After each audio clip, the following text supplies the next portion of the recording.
Over a month ago, I started this outfit so I could go to the movie with a blouse and a temporary skirt, and now comes the time to finish it up with the jacket and the skirt, the real skirt this time. For this jacket and skirt, I got two subtly different shades of pink because from what I can see, the jacket is a slightly darker wool edged with the same lighter wool that's used in the skirt. This wool came from a remnant wholesale place, and it was the only place that I found a very subtle difference between two types of wools. Most of the time it was very drastic, so I was really happy to find this. But now that I see them in person, they are so similar, you can hardly tell that they are different, but I'm hoping that once the jacket is constructed, you'll see the difference. First comes the pattern, draping muslin to match the seams and the shape of this unique jacket.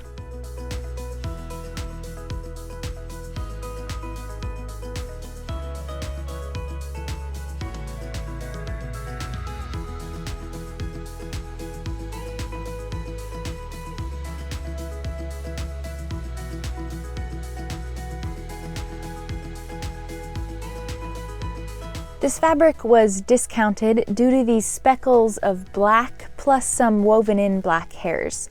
It's not optimal, but to get a good discount and find the correct slight shade difference, I decided I'd make it work. When cutting out my pattern pieces, I was mindful of those black specks, arranging the pieces in a way where none of the speckles fell in a noticeable area. And by the way, the pattern for this jacket, skirt, and the blouse have been released and are available for purchase on my shop. Fairly basic assembly of jacket pieces, and once they're all sewn together, all the seams are pressed open.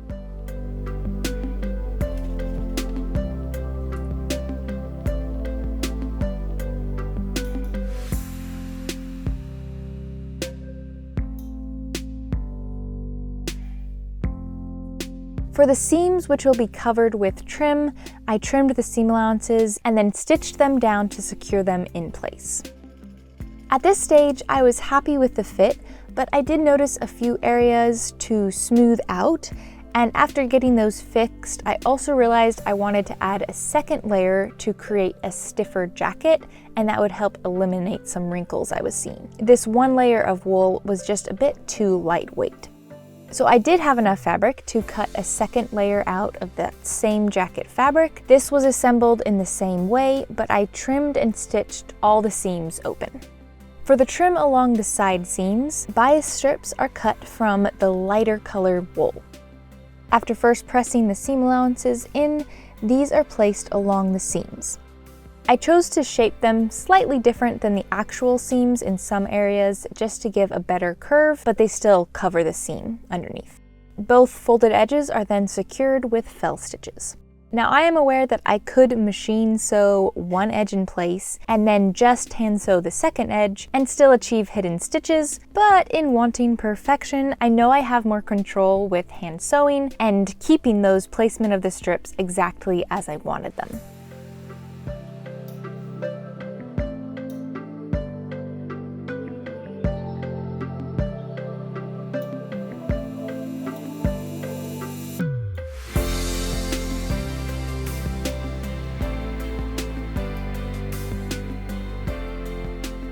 With wrong sides together, the lining and outer layers are basted together just behind where the trim will be placed. After this, I also shaped a few areas that needed some more accuracy. From here, the rest of the trim pieces are cut out from the lighter fabric using the shape of the edges. Two sets of trim pieces are cut out, one set for the outer and then one to create a facing. Each set is sewn together and then both are aligned and sewn along the outer edge. The seam allowances are then trimmed and clipped and turned to the inside. The edges are smoothed out with the facing side just slightly pulled behind the edge, and then it's all ironed in place. Now to place it on the jacket. First off, the whole jacket edge is trimmed by about 1/4 inch to reduce bulk. This way, the jacket edge can fit snugly against the seam allowances of the trim instead of them overlapping over each other.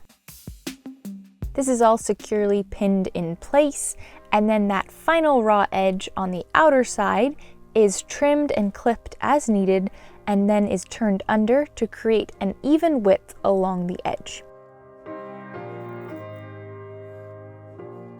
To secure it in place, a fell stitch is done along that entire edge.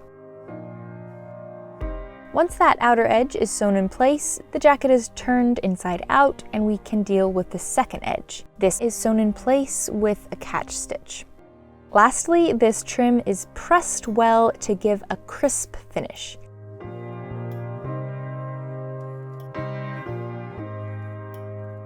And now we can move on to the sleeves. First off, the pin tucks are sewn on the sleeve pieces. Once finished, these pieces are then attached to the underarm sleeve piece, which has a curve to it to allow for a fitted sleeve without restricting movement.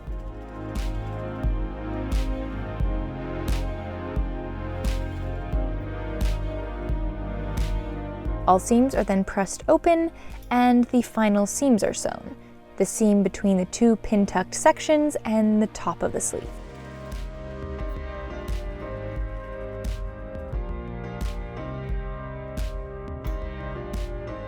Of course, this doesn't look much like a sleeve thanks to the large hole. From here, that hole gets a facing which, once sewn, has its seam allowances trimmed and clipped and is turned right sides out and pressed.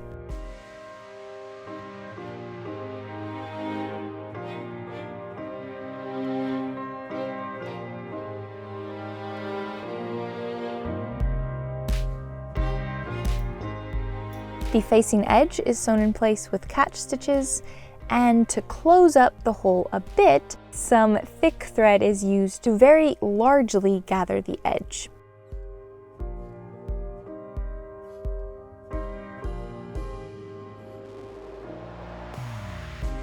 We'll fill in this hole with some sheer fabric matching the blouse in just a moment. First, I'm going to get the sleeves attached to the jacket to make sure everything is fitting and looking correct. Once it was all good, the oval-shaped insert is gathered to fit the hole and sewn in place.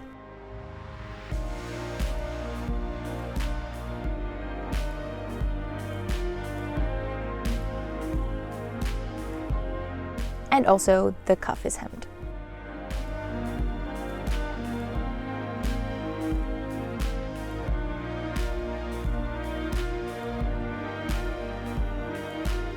The last step is attaching a clasp to the top and then one to the bottom of the front opening. Easiest closure ever.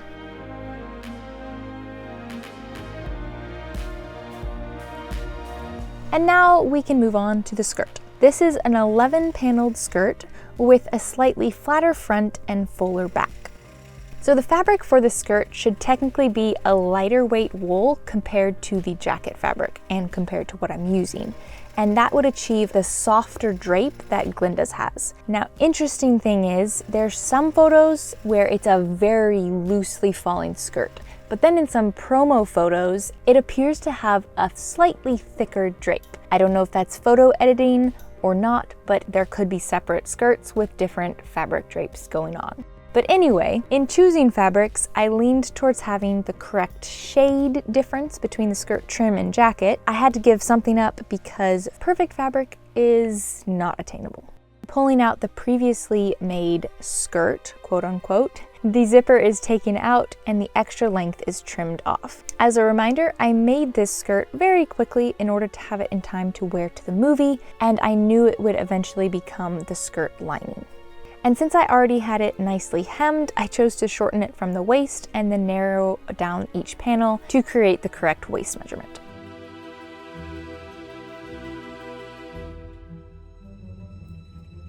After attaching that lining to the skirt, the seam allowances are pressed towards the lining and then understitched in place.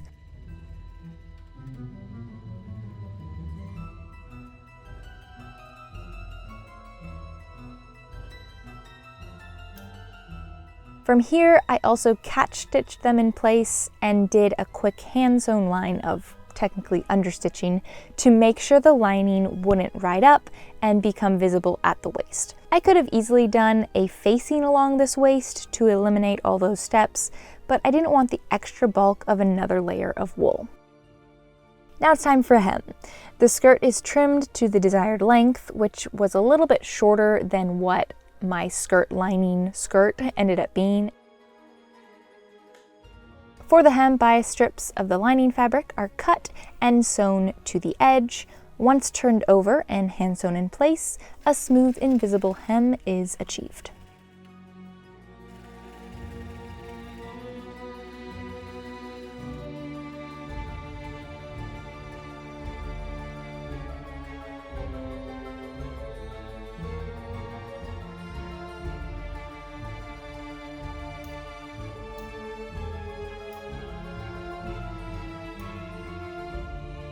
Onto the closure.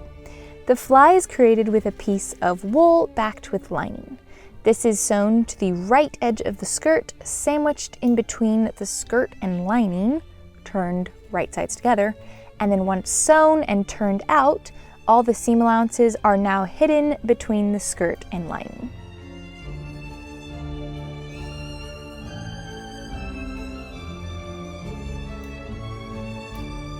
On the left side, a piece of facing is attached to the lining. This would have been a lot easier if I had attached that facing before I attached the lining to the skirt, but oh well. And then this is sewn to the skirt along that closure edge. This edge is turned out and pressed, and a clean, tidy edge is created for the outer edge of the closure. Once the closure is aligned, I placed a few tacks at the bottom of the opening between the fly and the facing to keep that fly laying correctly. Dress clasps are then sewn to the waist, and hook and thread bars create closure for the rest of the opening.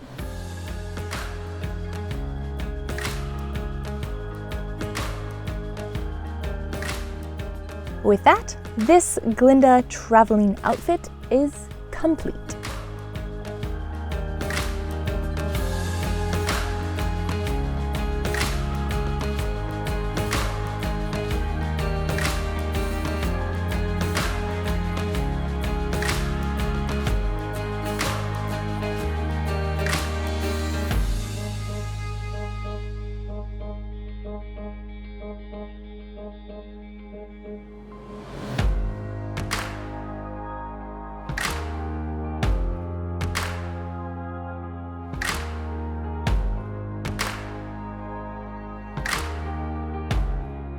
And there you have it, the finished travel outfit. As mentioned earlier, all the patterns for this outfit are released and on my website, shop. You can find the links for that down below.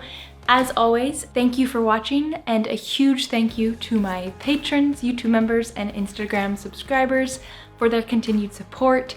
And yes, the bubble dress is still coming.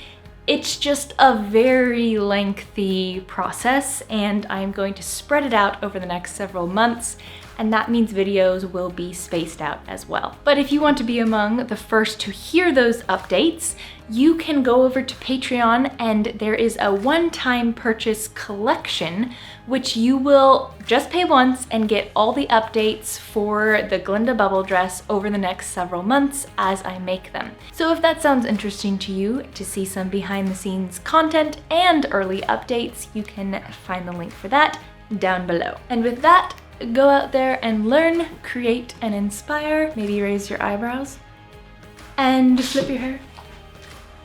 Till next time.